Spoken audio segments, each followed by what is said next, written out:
But There's so many things that had the paper he didn't want to sign. He's like, "Oh, this is a test too." But and Willy Wonka, the kid's an idiot. He didn't know that. I don't want the money. Yeah, yeah. he's from the street. He's a bum. He don't care. Here's your But everlasting gobstopper back. it's black and white, clear as day. And this is so similar to Willy Wonka. I love this. I love this movie even more. That you have that very specific line from with your best friends Trey Sterling and Matt, the film Schmucks. Should we do our typical spiel and get into it? Who wants to go first? I think Trey should go first. It's his pick. I think Sterling should go first. Oh shoot! I'm sorry. I spoke over you, Sterling. I'm sorry.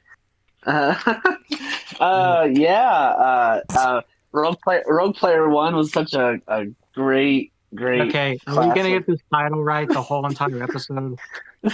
One Player Rogue. I love this movie. I mean, come on. We watched Rogue One, a Star Wars story, right?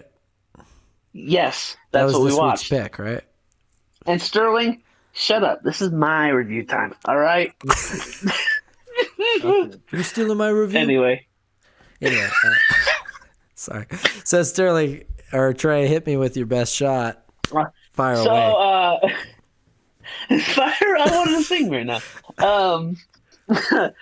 I have to say that I'm good. I have some notes, but just overall, real quick. I know sometimes we drag this on, and it's probably me mainly, but this is one of my favorite. Let's get this out of the way. I didn't love the movie, but I liked it enough to say this is one of my favorite Steven Spielberg films, because this is a film you look at, and if you did not know who directed this, and they put you in front of the screen that you watch it, you would never guess it was Steven Spielberg. In many ways, you probably, I don't know. To me, it was so unique, such a look at the future, what the future could be. I was impressed. I remember seeing the trailers for it, wanting to see it, but it didn't grab me enough. But I really enjoyed this movie, and one thing I'll say now that I wrote down was that this movie would have been really enjoyable in the theater, and so like I said, I really, really liked it. One of my favorite Steven Spielberg movies, and I can't wait to talk about it. I'll just jump in and go second, only because I feel like Trey kind of took the words out of my mouth a little bit. I actually really, and maybe it was because I didn't know what to expect from this movie. I agree. When the movie came out, the trailers came out, and I was like, oh, that looks kind of cool. I didn't really know what it was about, but I knew there was like these, references to all these different pop culture stuff. I'm like, oh, that looks kind of cool. But a lot of people that I knew were like, it wasn't that good, or, they blew it or something. And I was like, and I never really saw it. And then, so watching it now, I'm glad you picked it, because I might not have ever watched it. And I was pleasantly surprised. Not my favorite movie ever. I didn't think it was like necessarily a must see or anything, but I would say that like, I just was pleasant. I have problems with it, trust me. But overall, I was like, oh, this is like a really fun movie, and I just had a fun time watching it. I realized I didn't even really take notes, because I had my notebook, but I just really ended up having so much fun watching it that I didn't really take many notes. So, I kind of echo what Trey said. Yeah, it's interesting you say, Trey, that this movie is probably made for the theaters, and I would agree with that, because I did see it in the theaters, and it definitely, especially, the most of the movie is CGI, but the theater experience, the theatrical experience, really helps with that a lot. And so sorry, were you sneezing, or were you like laughing at something I said? No, it's in my nose. Okay, sometimes you do that, Trey. I never know if I messed up a line or something. You always laugh, and I'm just saying, it's happened before. Well, to be fair, we all laugh anytime the other people are talking. I don't even know why. It's fucking stupid. I have to watch these videos back, and we start giggling like schoolboys for no fucking reason. Anyway. Well, Well, I giggled like a schoolboy watching this movie for sure. No, I really enjoyed it a lot. I think it's not one of my favorite Spielberg movies, but that's kind of a testament to how good I think Spielberg is as a director. Because I really think this is a really like there's not like a whole lot of problems I have with the movie. I just don't know if it gets to the same greatness as like Jaws or even movies like Indiana Jones or anything like that. But Crystal Skull, baby. very definitely not that. No, the visuals are pretty incredible for the most part in the movie, and it just makes it that much more fun to watch. So that's kind of overall thoughts. Well, let's just jump right off and talk about the visuals while you're on it. This is why it worked so well for me. And when did this come out? 2018? I'm imagining I think so. 2017. Yeah, I think that's right. So, even with how quick visuals move forward nowadays, it still looked really good. And part of why I think it works really well is I was trying to figure out, I'm like, the characters sometimes look a little cartoonish and stuff. But the thing is, I kept going, well, why is that not bothering me in this movie? Why do I still, and it's because you're not watching a movie where the CGI is supposed to look like real life. You're watching a movie where the CGI is supposed to look like CGI. It's supposed to look like a video game. And then I was like, that alone makes them be able to get away with almost anything as far as the animation. Like the visuals looked really good. Like the main character, the girl, I mean, it reminded me of Alita Battle Angel a little bit, the way the girl looked, but just the visuals with the big eyes and stuff. And King Kong was great. King Kong, that was literally scary. I've had nightmares that are exactly that. King Kong chasing me. I like that. So it kind of freaked me out, that scene. But yeah, all of the visuals were really good, and you never had to suspend your disbelief because it's not supposed to be King Kong chasing the car. Although I think it would have been fine if it was a King Kong movie. But it wasn't supposed to be any of these things happening in the real world. It was supposed to be a video game. So I thought that was a really cool way to do it. Yeah, I think that's what's important is what the movie is trying to accomplish as far as aesthetically. It's supposed to be, again, like a video game. But honestly, like a lot of like, especially like the last battle, like a lot of the visuals reminded me of like watching really awesome like cinematic trailers for video games. That's kind of the way the animation looked to me. So I think it worked really well. Yeah, I mean, like Matt said, it's supposed to look the way it is because it is what do they call it? The Oculus stuff. VR. VR. It's VR. Yeah, virtual reality. And that was I noticed it. So, but it didn't take me out of the movie, just like you said, because it is what it is. I mean, but which was a cool scene, was the first race they went into, and King Kong's chasing them, and like, this looks really good, like very good. So yeah, the aspect, like after that, I didn't even think about it twice. The visuals on the race and that final battle, almost any time when it's showing any of the hubs, like the animation kind of blows my mind because especially that last battle, there's so much stuff going on, and it never looked like, even when it was showing a huge room of people and you see like all these different characters from different types of video games and movies and shit, I would always try to look in the background, mostly because it was fun to try to look for all the like different characters, but I would look in the background and go, okay, is there going to be people who aren't doing anything? Or like in the big battle, is there just like really bad animation in the background? It's like you could look at like any part of the screen during that massive battle at the end, and there's interesting shit going on. And like, that's to me where the movie shines the most, was like the scale of it, I mean, it was just like insane. Like, man, and it's one of those movies I would want to rewatch just to like try to find more Easter eggs and shit. And I mean, I'm sure we can hit that later, but I saw some pretty interesting things, characters and vehicles and shit. But I think that's one really good thing about this movie is that I think having a lot of like pop culture references, it could A have lot. it could run the risk of being kind of corny. It's kind of hard to balance that, and I think for the most part, the movie did a really good job not hitting you over the head too much with, it did a good job of showing the pop culture references without like making Yeah. it too hammy. It was subtle. It was pretty subtle Well, most of the time.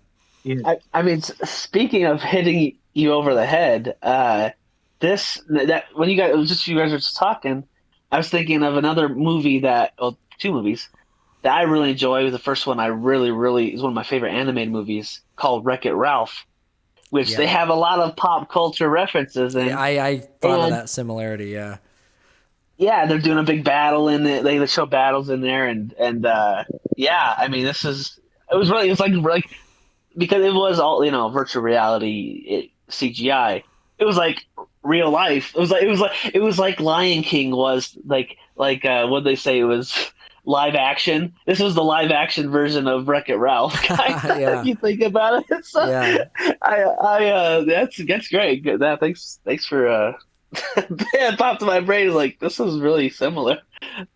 I want to say, and see if you guys agree with this. So we're not, sucking this movie's dick too much. Sorry, I forgot we're PG. Film schmucks. But We're not film Fs anymore. yeah. Anyway, while we're not sucking this movie's pee-pee, then Chode. yeah, chode. The chode must go on. So no, but okay. So you were talking about running the risk of being corny. They nail it on the pop culture stuff because I feel like it's the movies. There's a certain extent where it'd be weird if someone complained like this movie. All they do is it's all 80s stuff. It's all 80s nostalgia references. Like that's the point. I feel like you couldn't really criticize it too much for that. And they do it pretty subtly. Like I said, they don't nail it. Like even the times where they really directly reference something, like the Zemeckis cube, it's still kind of subtle. It's not like I thought that was funny, the Zemeckis cube, and then it rewinds time or whatever. And it's like they do little things like that were cool. Even when they do directly reference something. But speaking of corniness, I do think the movie itself, the plot and everything, it has a very classic cliche feel to it. And I think that that's part of the point of the movie. So I actually think that that's part of what the writer of the book, I'm assuming, and what the movie was going for. But there are times, specifically some of the scenes with the guy talking to the girl, like I'm in love with you and stuff, that got pretty cheesy. And yeah. and it was and maybe that was the point sometimes, but I think there was times where it was a little too much for me. I agree with you. I do agree with you on that. I think initially, when he after a day of knowing her, basically confesses Yeah, that was his love. fucking bizarre. Well, hey, he watched all of her streams. You got to remember. Exactly. He's basically a simp. That's true. That's how I fell in love with my wife. Anyway. I think Is she in the closet right now? Does she have a little puff of air? Yeah, come on, Sterling. Let's go here. You start hearing knocking. He's like, "Shut up, you bitch." Anyway, Sterling, I'm ready for more. What's that? A robot for 2045? Got it. Do you have more, Sterling? Because I wrote something down that goes just directly to this. Go ahead, because I lost my train of thought anyway. I'm sorry that you're dull in the closet. Skipped a little track. Well, wait. I want to hear what he said though, because I know fans will wonder. I do know exactly what you were just saying, because you were literally right before you had the whole point of what you were saying, which was you said right before he confessed his love to her after only one day. Okay. Thanks for reminding me. I think obviously that scene was showing that, of course, it's ridiculous. It was very ridiculous that he would fall in love with someone after not even getting to know them in a video game, but didn't even know her outside of the video game. Yeah. Could be a 300-pound dude living in his parents' basement. Yeah. Hey, That was a good point. That was a good point by his friend. But I just think so. I understood why they did that, but also by the end, it was just kind of like, oh, okay, well, they end up together. Great, cool. Yeah, that's kind of my reaction. I did not mind the first part where he's like, "Oh, I love you." Like I was so engaged in the movie, and because Matt said he has been following this person through the streams and Twitch and all that, whatever. And I wrote down, that's what I wrote. I said, I literally slapped my forehead. I literally did this. as I said, I literally slapped my own forehead when he like pushed her hair over to look at her birthmark. Right as he was like I knew what was coming. I was like, you cannot be serious.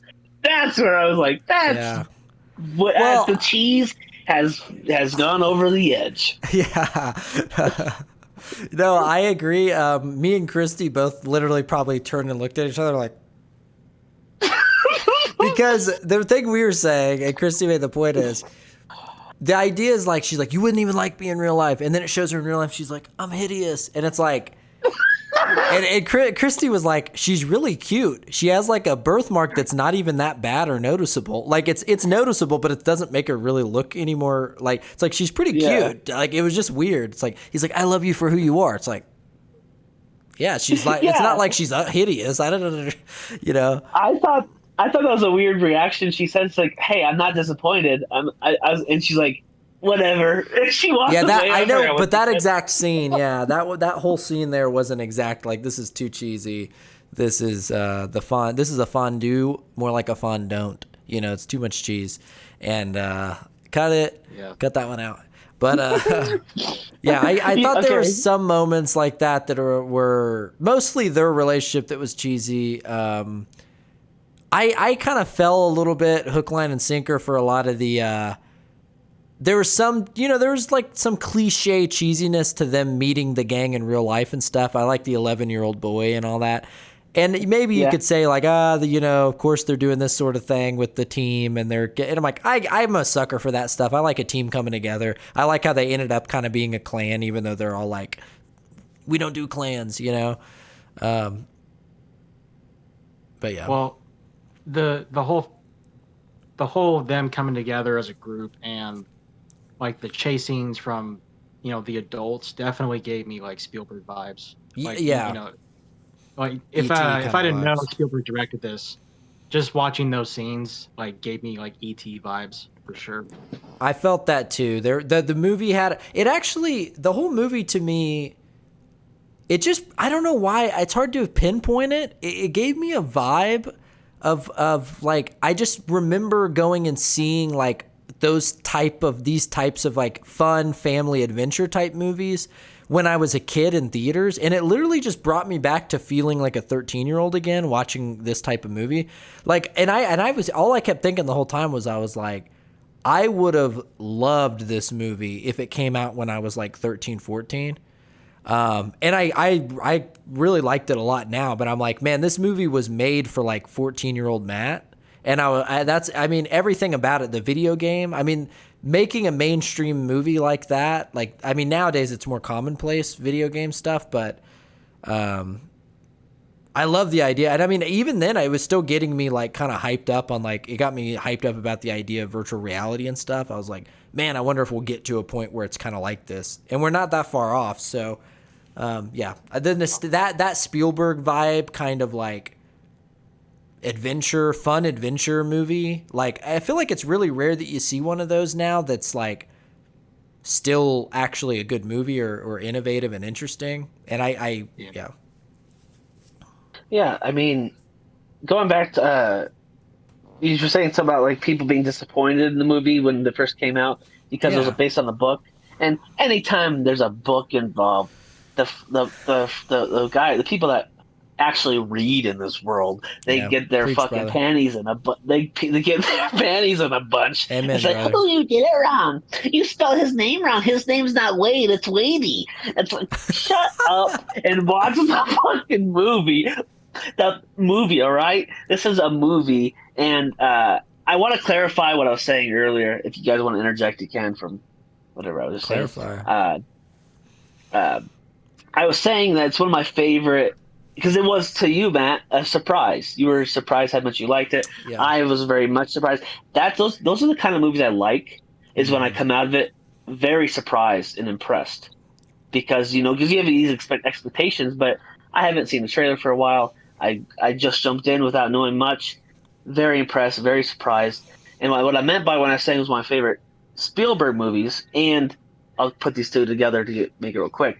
That watching it, I wouldn't think this would be Spielberg directing it. It's not to me. Okay, real quick. It's not my top 5, but that just like Sterling said, that's a testament to his career and how many great movies he has made. But it is one of my favorites. Like Hook, I love Hook. It's one of my that's to me. I like that better than this movie. But this has a really like you guys were saying, a very adventure kind of feel to it, which that one kind of does too. But to iterate that Spielberg, this is 2017, right? Hook was 1991. Yeah, no, I see exactly what you mean. Yeah, because there's also a lot of people who, when they think Spielberg, they think like Schindler's List. So I figured that's what you meant. Yeah, it's like some very specific movies that maybe are related to Spielberg. He's 78. I mean, even the Crystal Skull, R.I.P.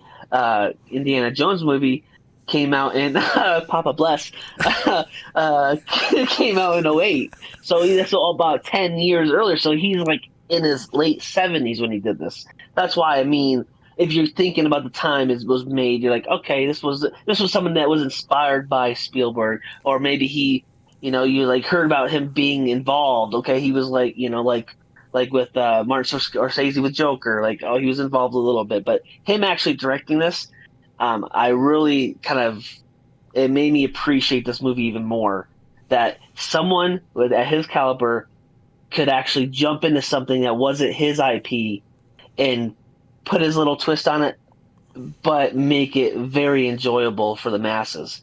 But like I said, I wanted to clarify there. Yeah. I mean, Spielberg can pretty much do anything. I mean, any kind of movie. Star Wars, please. I hope before he dies, gets one movie, baby, one Star Wars movie. Let's do it. Send your prayers. 2 likes equals 2 prayers. Okay, bro. That was good. Yeah. You got any other? Hit it. Go, Trey. Anything? Okay. This is a very character to me. Has a little character feel. Like you're following these characters, and overall, they were like, we meet H. He's friends with H, and then we meet the ninja. We meet all these. They didn't just throw them at you. That's why Spielberg is a pro. He didn't just throw them in there in the first act. You met them as the story progressed. And just one thing I wrote down in the beginning when they go to H's shop, and he's like getting all excited, showing the girl their first conversation and showing her all the toys and his like little box. Like, why are you touching all my shit and showing off my crap? When he went to H, told him. I just thought that was pretty funny, stuff like that. And then later on, the same character with The Shining. Is it a scary movie? Yeah. That. By the way, H, I gotta ask you too.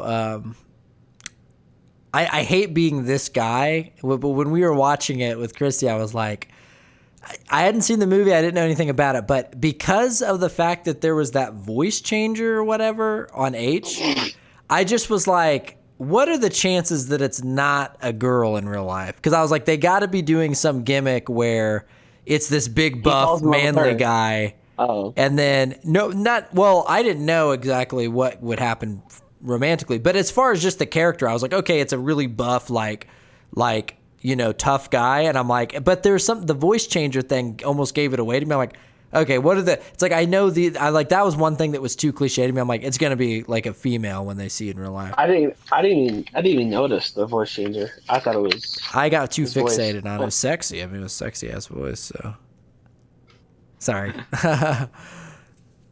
By the way, I loved H's shop. I love the idea of he's like a modder. Or she's a modder, so then... He's like, looks at it, I'll fix that up in 10 minutes. Like, come on. That's crazy, man. The future's bright, baby. I gotta wear my shades. Got it. Yeah. Yeah. By the way, I saw in the back of H's shop, this was one of the weirdest ones that I caught as far as references. I'm almost positive, I could be wrong because I don't know what else it was. I saw the Winnebago from Spaceballs in the back of his shop. Are you serious? Yeah, and that was the weirdest one. That was one of the weirdest ones I saw as far as references. And the only reason I noticed it was because we just watched Spaceballs. Like I had just watched Spaceballs recently. Not us. We didn't do it on the podcast, but I just mean. I wish. Nice. Spaceballs 2: The Search for More Money. I please, before Melly dies, please. We're praying for everything. Spielberg, Star Wars, Mel Brooks, Spaceballs 2. Well, hey, that's the thing this movie does. It makes you feel like anything can happen in the Oasis. You know, I'm like, I'm down. My God. It just brings everything. You know, okay, let's talk about acting a little bit as far as the characters. All the characters are fun. Standout characters to me. You have the team. The two Japanese guys, like the kid and then his older brother. Actually, I don't know if they were related, but that's probably racial of me. But they made it seem like it was a brotherly type relationship. That was the only reason. But yeah. And then H obviously is a funny character.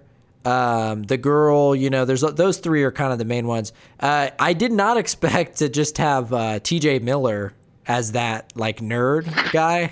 Son of a bitch. What? Am I wrong? I had that. I was gonna talk about. I was like when the big scary guy when he goes and meets him. Yeah. Then you hear TJ's voice. I said TJ Miller. That's all I wrote. Like when you hear his voice, I'm like, oh my God, it's perfect. I know. Yeah, it was perfect. He played that character really well. He knew all the stuff. That guy, by the way, I thought it was interesting because you kept accidentally calling this Rogue Player One, and then the bad guy in this movie was the same actor who played the bad guy in Rogue One. I was like, was this intentional? Did you do that? Did you do that because of that? I wish. I'm just an idiot. He's been typecasted for sure, but he does play a good villain. He plays a good asshole. Like, yeah, he was a good villain. He's Captain Marvel, Spider-Man 2, Far From Home. But that was a reverse Uno. Wait, he was bad in Far From Home, wasn't he? Didn't he play one of them? No, he was. No. They made you think he was bad in Captain Marvel, and he's good in Far From Home. Who did he play in Far From Home? I'm confused. I thought he was one of the. He played Nick Fury. He played Nick Fury. His character, the alien character, turns into Nick Fury to bring a look at Nick Fury's in space. Sorry, yeah, you're right. Okay, sorry. I watched it with you. No, we watched it. No, the reason why I was so confused is because when you said Far From Home, for some reason I was thinking he maybe played one of the scientists who worked for Mysterio. Oh, no. And so from that point on, I was confused about it, but I know who you're talking about. Yeah, he's B-list. He deserves more than B. Yeah, for sure. Some C-list schmucks who fucking. I used to work for Stark Industries, and I got to get payback. You fucking dumb fucks. Yeah. So. No, he's a great actor. Like he did this role very well. I mean, yeah, not a lot of overacting. Like you were talking about about acting. I thought acting was B, about a B. Nothing. It wasn't amazing. Here's my standout. The standout to me is the acting was actually, I can't remember the character's name. Maybe you do, Trey. The guy who invented the Oasis. Halliday. That guy was so weird. I loved his character because he was so odd. His delivery was so like.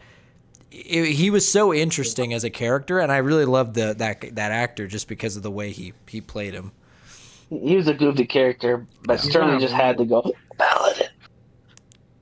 He's been in a lot of Spielberg films, I think. You know what's funny is I didn't write it down, but my main man, Simon O.L.A. Pegg, Yeah, I in this didn't movie. expect him in it either. That surprised me. I didn't know he was in it. It was weird hearing him with an American accent. I thought that was so weird. I thought that was weird too. Yeah. I didn't even think it was necessary. No, Couldn't they have just made him absolutely not. British? I don't understand. But- But there's supposed to be two guys who who did it in America, right? So maybe that was why. Yeah. But the great twist at the end to me was he was the butler or whatever, the keeper of the memories, and had his own accent. That's the kind of shit.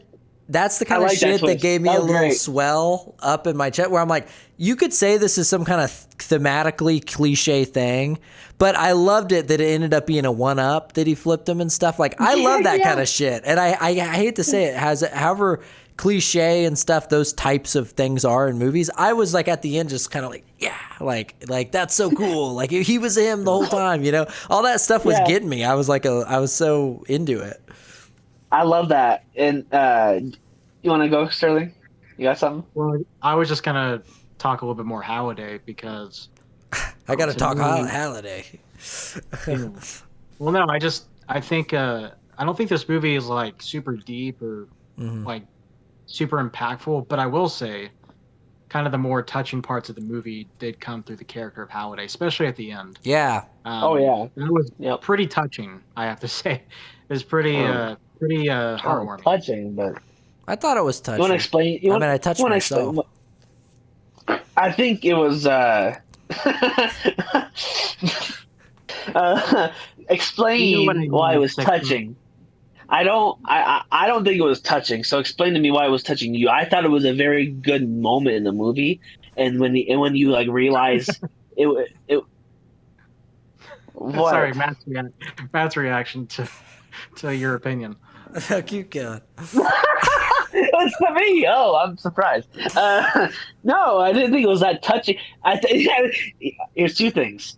So I thought it was a great moment in the movie, and he's like, "Hey, who are you? Like, is he really dead?" So you kind of know it's like a Johnny Depp kind of transplant movie where he put his brain into to kind of be like in a good way. Like he's actually still going. He made himself actually keep on living, and he didn't do the wink. He didn't the classic and close the door.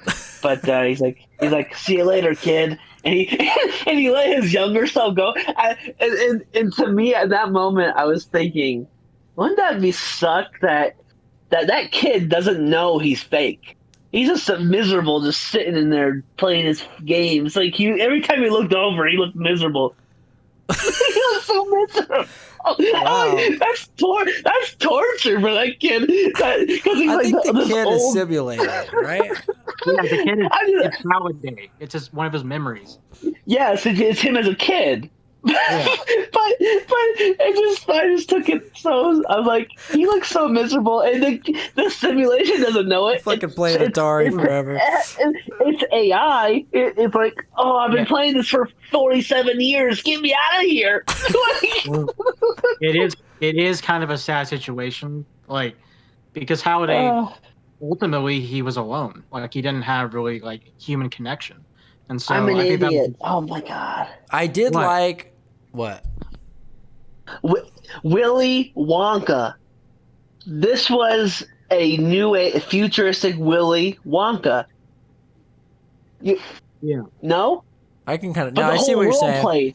No, I see what you're Like, saying. you know, had the That's a golden good. tickets. That's an interesting the point. whole world played. The golden Yeah. tickets, the whole world played. Also, they're slowly losing team members at the end. Like I kind of see that. Yeah. And then you're right. Even the ending, the conversation with Halliday, Because he had to make sure. He doesn't sign the He thing. didn't sign the paper. Like, I'm I not going to didn't give think this about to that because the that must bad have been guy. intentional in some way. That it was a little bit like Willy Wonka. But There's so many things that had the paper. He didn't want to sign. He's like, "Oh, this is a test too." But and Willy Wonka, the kid's an idiot. He didn't know that. You know, I don't want the money. Yeah, Yeah. He's from the street. He's a bum. He don't care. Here's your But, everlasting gobstopper back. It's black and white, clear as day. And this is so similar to Willy Wonka. I love this. I love this movie even more. That you have that very specific line from Willy Wonka. Yeah.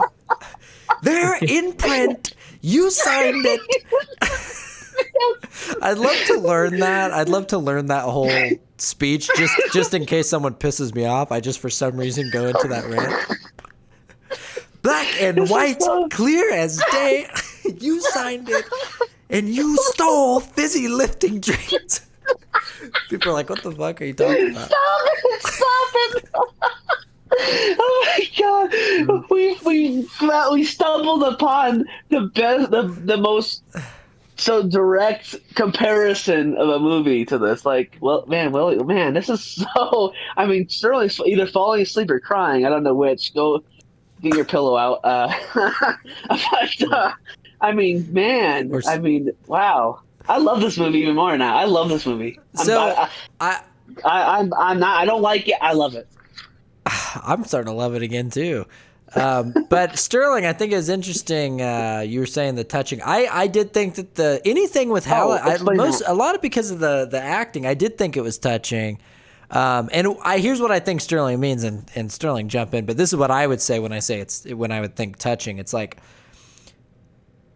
the character of Halliday was almost so misunderstood, maybe, or like the way he thought about things was so Asperger's, yeah. yeah, exactly. He was a little, pretty much, yeah. But no, at the end he was all alone, you know. And I will say this, and I hate to, I know I'm deterring from everything I was just saying, but what was Simon Pegg's character's name? I can't remember his partner. Oh, don't. Oh my. Yeah, I forgot. I really thought that he was gonna be the one who kind of screwed over Holiday or something, and I actually was glad. I was glad that they kind of made it to where you could tell that he actually cared about Holiday. Because at first you're like, "What? He stole the girl he liked? That's fucked up," and all this, you know. And I'm like, and it's like maybe that's a little. Maybe he shouldn't have done that, but the thing is, they make it clear that Holiday could never actually take the chance to ask her out. So then it was like this thing where it was kind of like a misunderstanding, and I actually, by the end of it, felt very I don't know. They didn't make him into they didn't make Simon Pegg's character into a huge asshole, and that's what I thought they were going to do. But he ended up being very likable by the end. Yeah, that's the thing. I think that's kind of the thing that. By the end, I kind of understood it as Holiday felt like he was misunderstood, and so he felt like, well, I'll create this game, and the objective of the game is going to require the player to know more about me. And I think that's... Oh, yeah, I didn't even think about it that way. That's because that's how Wade was able to get the clues, was to go really into different memories. Understand him, kind of, yeah. Yeah. Different memories and like do his research about Halliday and actually get to know the person. So I think that's why it was a little bit touching at the end, because when he said, "Thank you for playing my game," in a sense, he was saying, "Thank you for trying to understand me a little bit," you know? So there you go. I like that. Yeah. I think from now on, I'm just going to just blurt out what I'm thinking, because say it. Matt, you're reading my mind today, because I was in tune, dude. Since the opening, I feel like we've been on the same wavelength on this movie. I was holding on for opening to talk about Simon Pegg's character, about how big of a douche he was, how they show him stealing the girl, like, God, that swindling son of a bitch, and then they make him the good guy in the end, like one of the good guys. But yeah, it was weird. Like it was kind of unnecessary, because they show they don't even show, they just show a picture, and then they show him talking to him about the date he went on. It's like, yeah, that was a really douchey move if you really think about it. Like one scene where he's seeing him talk about the date he went on. Did you kiss her? You know, stuff like that. He didn't say that, but well, give me the juicy details. And then the next thing we see an obituary with a picture of them both together. It's like, this guy's because I think it flashed in my mind that he might be the one behind everything too. Yeah, like in the game, like I thought he would be the one, you know, where the CGI guy comes up with the beard and hands the key over. I thought that was him. That was his creation. It wasn't really Paladins or whatever his name was. And I do like that he ended up being a nice guy, but it didn't really disguise me fully, because the big bad guy that was the intern. You kind of already established he's the bad guy. You know. Yeah. In a way, I thought it was weird. I think they could have explained why. Like, I guess they did. Like, he was really shy and didn't want to go in for the kiss, which they do at the end with the two. Like, hey, I gotta do something, which I thought was funny. They keep on opening the doors. Hey, we need to talk to you. Hey, one second, I gotta get this bitch to kiss me. See? Yeah. You know, which I thought was really great. Yeah. And anyway, I liked Simon's pet character. I guess I like the full circle. He's helping him out, giving the 25 cents, and like, oh, I'm still here. Give me my one up, baby. You know, and gets in there and wins the game. I thought it was a cool character arc a little bit. Yeah. No, that was really cool. Anyone? Do either of you guys have any particular things you want to get? Because I want to get into Matt's nitpicks, but I feel like that could be a big rabbit hole. So. Oh yeah, I mean, you know, go ahead. It's not really nitpicky, but it's like, you know, the fans loved it when we dissected. Go ahead. No, yeah, you dissected which one? When we did Wonder Woman 84 and we talked so deeply about all the little things where we were like, what's up with the magic system? This movie is way better than Wonder Woman 84, or at least I'd say I liked it a lot more. But there's not as many overt like flaws in anything, but there were a couple of little things that bothered me in the movie where I was like, besides the cheesiness, but go ahead. The one last thing for me, yeah. Like usually I just write a few notes down and remember, but one thing I do, this is a little insight to my past fans. I used to have nightmares of one certain character, one certain serial killer in my past, but I became best friends with him. This is really deep into my heart. I literally became friends with this character at night because I couldn't sleep because I thought he was going to kill me. You can guess. Chucky? Yeah, dude. When Chucky came up, man, oh my God. I know. I thought that was good, dude. By the way, I know we're in tune today because I was terrified of Chucky when I was a little kid. But the fact that Chucky is a weapon in the game, and by the way, I loved the gimmick. I mean, maybe gimmick's not the right word, but I loved the thing they do where when people are dying in 101, it goes red. And you'd see these different moments where they're being attacked, but I love the Chucky one where they're all like, like you know, it's all red. I was like, that was hilarious. I did not. And then, by the way, you know, you get one F-bomb in a PG-13 movie, and theirs was, it's fucking Chucky. That did make me laugh. That was funny. Oh my gosh. Well, a little more insight. Well, and I'll go back to what I thought about the scene was the reason why I had nightmares was because my dad always slept on the couch, and I'm 3 and 4 years old. You know, divorced family. Don't cry for me, okay? I turned out fine, I think. But my dad he's still to this day 5'9", 315 pounds. He's a big dude, and I'm like 3.5 feet tall.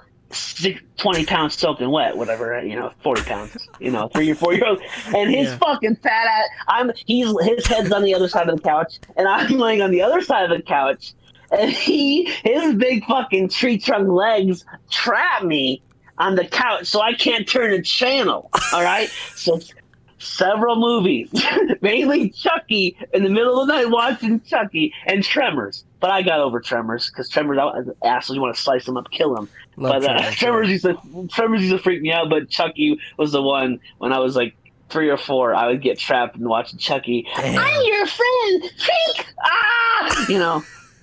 Just imagine 4 years old watching Chucky slice and dice some kids, bruh. It was not fun for me because until I was 11 or 12, dude, I had nightmares. I had to sleep under the sheets, and I literally did the same thing. I go viral with my pussiness, whatever you want to call it. I had to become literally. I had to talk to the openness in my room to nothing about becoming best friends with Chucky, who would protect me from Jason and Freddy Krueger. All right, fuck you, fans. No, I think that's really interesting. I gotta say, I was terrified of Chucky when I was a kid. My grandma had a Dennis the Menace doll at her house, and it was one from like the 50s or something, and it was very similar to what they based the good guy dolls off of. Like he had little overalls, and they had to hide it. it was like an antique. My grandma was real proud of it. They had to hide it when I came over. And I'm just talking about last winter. But Don't hide it under my bed, Grandma. No, but here's my bed thing that I had to do. And I did this for a long time. When I was a kid, before I went to bed in my room, when I had my own room, I had to get a good little... this is so embarrassing. I had to have a good running start, and I would run, and when I got into my room, I'd close the door, and I'd jump onto my bed and get under the covers. When you're a kid, your blankets are magic. You can't get hurt under them. I thought that if I walked too close to the bed, that Chucky was going to cut my ankles with his knife. I was like a little kid, and I was so afraid my ankles were going to get cut, I jumped onto the bed because I thought he was under there. If we would have known each other when we were younger, we could have teamed up and beat his ass. Jesus. Couldn't you just kick him? I never get that. Just kick him. It's like the Leprechaun. Like, I know you love the Leprechaun movies. No, I love the Leprechaun. Yeah, I think I'm going to make you guys watch Leprechaun in Space at some point. We'll watch it together. If we watch a Leprechaun, we will watch it together because I want to. Jason X and Leprechaun in space because they're both in space. That was a weird gimmick that was happening for a while. They did Hellraiser in space, basically, too. That one freaked me out. But we're 2 out of 10. Okay, yeah. This will be a bonus clip. But... I loved that we saw Freddy Krueger come out and they kill him. Yeah, Jason. And then Jason. I did not see Michael. He had to have been in there, right? I didn't Probably. see Michael. Now that. I mean, I was seeing. I saw the Battletoads kept popping up. I thought that was funny. Yeah, I was like, "That's so." What's that? It's like an old Nintendo game, but it was very specifically these characters from like a Super Nintendo game, Battletoads. I was like, "That's weird." Like, I saw Doc Brown. There's a lot of. You did? Yeah. He's in the future outfit. That's why it looks different. I saw there's Dark. It shows Doc Brown. He's got the glasses on, and he's got that weird suit and tie from the future. Okay. You know what was funny when they're looking for the van and all the people in the streets fighting nothing. You think they'd run into each other, but she like drives by and she has a weird look on her face, and they show these 4 kids fighting, and then it shows the game and they're the Ninja Turtles. I thought that was great. Oh, I didn't know they showed the kids doing it, and then it showed it. But yeah, the Ninja Turtles fighting. Yeah.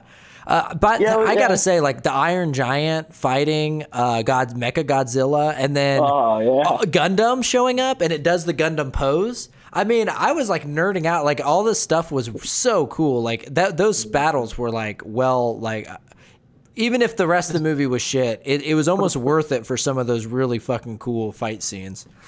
The Spartans, the Master Chiefs. Yeah, Master Chiefs running in. Man, see, it's worth a rewatch. I think that one, and it's so fun. Yeah. I know I'll definitely watch it again at some point. So I want to get into the nitpick while you were talking about one of the things that they never were super clear about. So first in the movie, the main Wade Wilson, what's his name? Wade Wicked. Yeah, Deadpool. Yeah.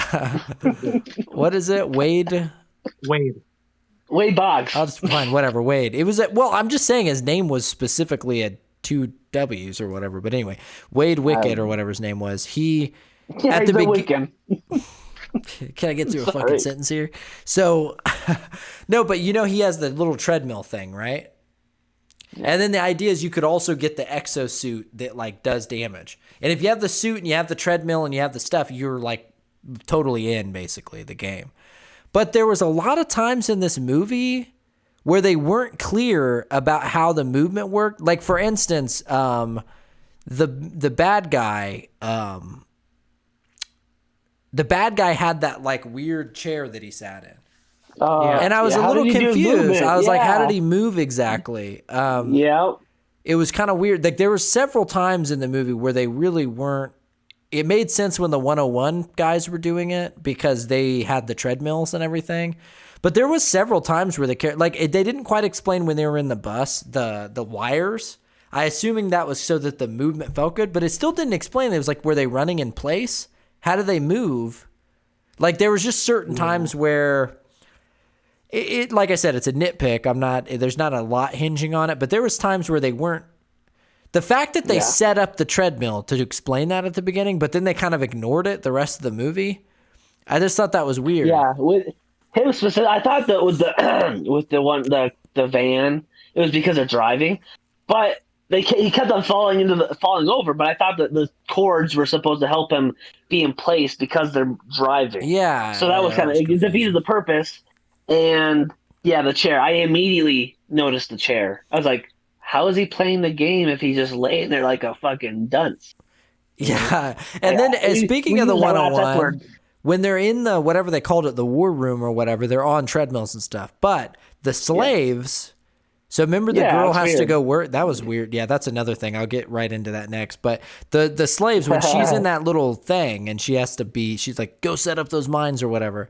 There's no treadmill in there either. No, there was. There was in the little box? The floor moves. Yeah, I know. Okay, yeah, that's fair. It's been a little bit since I saw it, but it had the same design on the floor. Okay, you're right. You're probably right. You're probably right. Maybe I'm wrong. Yeah, and this is all stuff that you could kind of make assumptions like, well, maybe they had this or whatever. Now, let's talk about the 101. Well, Sterling, did you have something to say? No, I think that whole point of like how the controls work, I think that, I mean, especially in a lot of the movies mechanics, I just think it's a lot of it's left to your imagination, which can be, you have to have a suspension of disbelief at times as a result of it. I think you're right. I think that it's a difficult thing to navigate because, pun intended, because it's hard for them to have to get into specifics without it being like uninteresting. But it's just the fact that they mentioned very specifically the treadmill thing at the beginning, but like I said, like, yeah, it's like we could make some assumptions, like they could be able, just like a regular Oculus or whatever, maybe they can move it with their thumbs and shit too, so I'm okay with that to an extent. What did you think? What did you think of the 101? Is that what they were called, right? Yeah. What did you think of the fact that, like, the movie to me didn't quite set up the world very well at the beginning, the real world. It was so focused, which is fine because the focus is more on the Oasis, but it was hard to, at first I was like, is this supposed to be post-apocalyptic? I can't even remember. I don't think they said anything about it being post-apocalyptic, but the area he lived in was like a dump. I think, yeah, like it wasn't explicit, but I think the implication was that people were so engrossed with the Oasis that basically the world around them was suffering as a result. Okay, I was figuring that, and I think that was cool, and I actually liked the little slums that he lived in. I thought that was an interesting, like just a fun thing, the stacks. Yeah, that was kind of cool. But go ahead. I thought it was funny at the very end, and there's like, but they didn't like every decision. We chose Tuesdays and Thursdays. Wait, what is this fucking? Is this Chick-fil-A now? What's going on? Chick-fil-A in the future? Yeah, that was funny. Yeah, I forgot about the ending. Well, I was going to say this about the 101.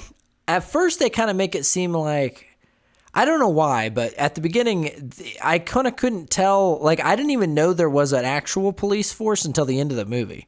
Because I started thinking that the 101 were like the authority figures of this world. But then by the end, you realize, no, they're just a private company. But I'm like, well, they're a private company that's sending in fucking like SWAT units and shit. Not just that, but they're basically terrorists that tried to kill a child. Yeah. Like they bombed his head. And they killed people. They did kill people. Yeah. And then they also did the thing of like the slaves. I mean, it was basically slavery. Like when you're in debt to them or whatever, you have to like fucking work it off. You're probably going to talk about this, but like she like shows up. We bought all your debt. You're going to be our slave. Like what? I didn't want you to do that. Yeah. What? She talked about her parents being part of a camp, right? Yeah. They had to work. Yeah.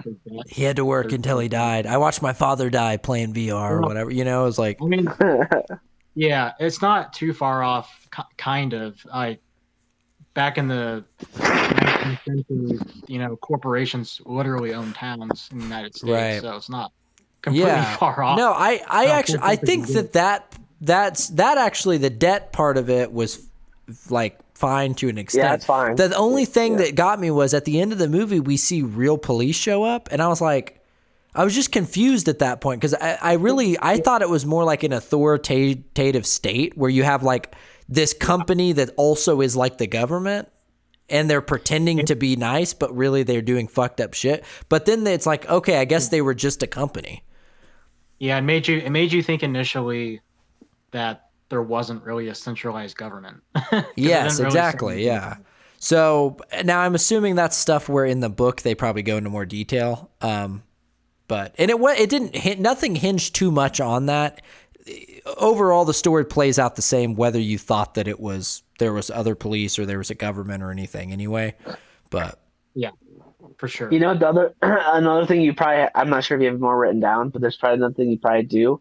I don't is, have, yeah. I think I noticed it. I'm not sure when I noticed. I think it could have been after the movie, but I was sitting here and I was thinking, I was like, and they all live in the same city? like H shows up, the little 11-year-old boy, that's a good point. the girl shows up. Isn't this the whole world? Yeah, they all live in the same little part of the city. Columbus, Ohio. Like what? There's corporations in Columbus, Ohio. That's a good point too. Not New York City or LA. Yeah, that's a good. I didn't even What? think about that. Yeah, that's bizarre. So what a small world. Yeah, I will get in. And I will say this. Finish it. No, that's a good point. That's pretty much some of the nitpicky stuff. I want to point out some, just to end on a more higher note, as far as interesting moments. The whole Shining scene. First of all, I was shocked that they actually showed the old lady scene, because I watched The Shining for the first time like a couple years ago. That scene is actually really chilling and creepy, and I was pretty surprised that they actually had basically showed part of that scene. I mean, they avoided the nudity, but I was really surprised. And that also, there were certain parts of that when they were first in the building where I was like, this looks like the movie. I'm like, this looks like, and it took me a second to realize they actually basically edited these characters into actual scenes from the movie. There was, yeah, like the opening scene when they're in the hall and then they go and read the script. That initial shot, I'm like, either they remade this perfectly or they really are editing them in. And the fact that the girl in the hot tub, when H is about to make out with her or whatever, and then like she turns into the old lady, that scene when the girl's walking up to him and stuff, that's from the movie. Like they just edited H into the movie. So that whole scene, I thought that whole scene was really cool. And I mean, it was legitimately creepy actually, when that, like, even like the giant axe and everything. Oh yeah. That was very cool. I mean, there were so many cool scenes in it. And the movie also doesn't really ever slow down. It's pretty consistently fun. Like I can't think of, and I actually thought this movie, it was going to be more of a fun thing when they're I thought the trailers were going to show the Oasis, but in the real movie, it was going to be way more live action. I was surprised to see that like most of the movie was the Oasis. Yeah. And there was more live action stuff near the end, but I actually thought that was cool. Like it really was that we got to see a lot of stuff going on in the Oasis. And it was all really good, but. And Ty Sheridan played pretty well, I would say.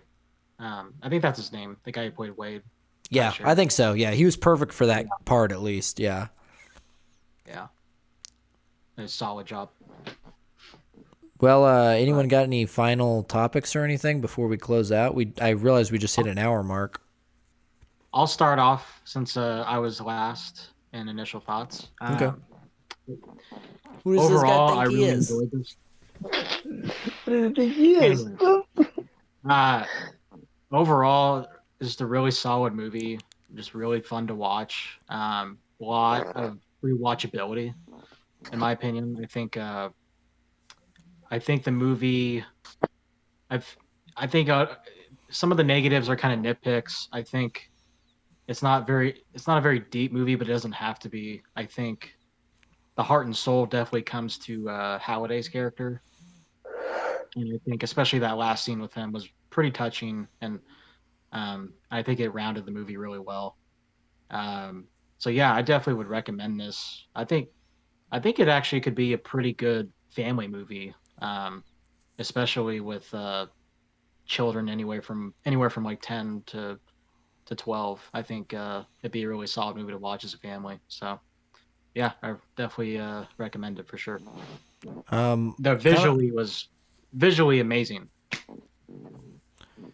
Sort of with the opening, I feel like I echo Sterling. I mean, his sentiments about the movie. I think, I great pick, by the way, because this is one of those movies where if you didn't point it out to watch, I might not have ever watched it. I might have just kind of forgotten about it. And I was kind of glad, because it's like any hype or non-hype or whatever people thought about the movie had kind of faded. And I was just like, oh yeah, that one movie. I didn't know too much about it. Very pleasant surprise for me. I was like, oh, this is one I'll go back to. It was just really fun and like pretty hopeful. I mean, the movie had a lot of like good, like hopeful kind of vibes to it where it was like, it put me in a good mood. And yes, there's nitpicky stuff to it. Like Sterling said, most of the things that I would say about the movie that I didn't like were things that didn't matter that much. It's like there's some cheesy moments, but there's not a lot of really, those moments were few and far between. So, and yes, I might be biased about this movie, mostly because the movie is just right up my alley. It's stuff that I'm interested in. And like I said, I think 13-year-old Matt would have this would have been my favorite movie probably at the time. And, now I'm just like, I still really enjoyed it. So, it's worth a watch, like 100%. And, I would definitely recommend people watch it if they haven't. Yeah, I mean, you both did spoke well to this movie, other than Sterling's little touchy moments. But I don't. I'm the Grinch heart in this movie. I thought he was an old man. yes, he's out of here. Screw him, get him out of here. Finally, he's gone. Oh shit. I gotta be nice. He's again. getting better he's getting so good at those perfectly timed like exits. Hey, this is my review. Get out of here. No, I mean, you actually made a very valid point about how touching, because the reason why that was a touching moment, even though I actually did think it was a great moment in the movie, you did make a very valid argument why it was touching. And I thank you for that. An old dog can learn new tricks, ladies and gentlemen. But overall thoughts for this movie, I honestly did, because of pop culture, like you guys said, seeing all my old best friend, my ex best friend Chucky in the movie, it was great to see that. I mean, like being surprised on how like other movies it took pieces from, like it was kind of like, to me, looking at it from the outside looking in, was Wreck-It Ralph meets Willy Wonka. Like it was like I couldn't believe when during this review, like all the things popping up, how near the end how it was so compared to Willy Wonka. And I love Willy Wonka and I love Wreck-It Ralph, and I love this movie now. I genuinely love this movie. I cannot wait to watch it again. I'll probably have Amanda and I watch it, because she only saw like 5 minutes of it because she got home and I had to go to the other room and watch it. But I really enjoyed this movie. Pleasant surprise, like Matt said. Great adventure, a great Spielberg movie. I mean, he's still on the top of his game. Chris Nolan, take a back seat, man, because he's still there, man. And I can't wait to see what he does next. Star Wars, please. But Rogue Player One, great movie. Love it. Please watch it. And you know what they say. And you know what they say. Like, subscribe, come back for more, comment below, come back to your friends, the Schmuckaroonies, baby. With your best friends, Trey, Sterling, and Matt, the film Schmucks.